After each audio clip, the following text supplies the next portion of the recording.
Here's question 6. Now actually there was a misprint in question 6, though I don't remember it affecting anyone during the test. This term should say 3x to the power of q.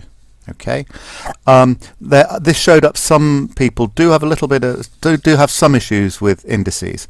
So what you needed to do here is you've got 6x plus 3x to the power 5 over 2, and then the square root of x on the bottom you can write as x to a power, and I know from question 1 that you do all know what power you need to get a square root.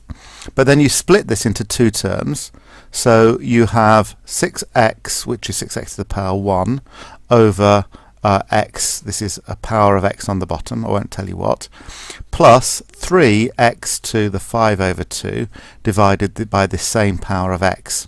Okay, now these numbers I don't think affected mucked you up too much. Sorry, I'll move the camera so you can see those two terms. So this 6 and this 3, it's never a bad thing to split this out into a fraction with numbers times a fraction with x's. So you can really focus on the powers of x. So this is going to be a 6, so the first term is 6x to the p, and of course the 6 is dealt with for you. It's just what power of x is this?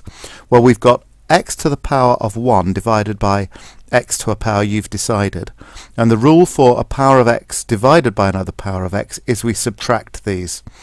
So here we do 1, take away this number here to get the power of x, which is p, and for the second one here we do this power of x here, we take away the power you've decided on the bottom, and you get a whole number in fact as your q. So that's how you get your p and your q set up.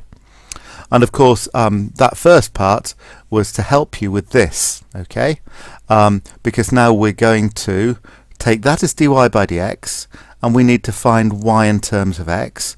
So we're not differentiating because this is dy by dx, we're undoing differentiation. Okay, and look, there's information they've given us here. All right, so if they give us an x and a y and we're integrating, okay, that's a big giveaway that the plus c that you must not forget at the end of your integral, we need to find the value of this plus c, so we need to substitute in the x and y values to find c.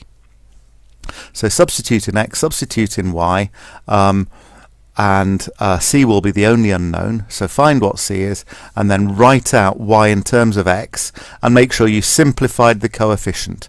In other words, when it's a fraction, you've cancelled that fraction down as far as it will go. Okay, and you do have examples like that you've covered at the end of your integration chapter, so look back at those for the method. This is a very common place where people lose marks on papers. There's nearly always one of these, so make sure you can find these questions where you have to find the plus c.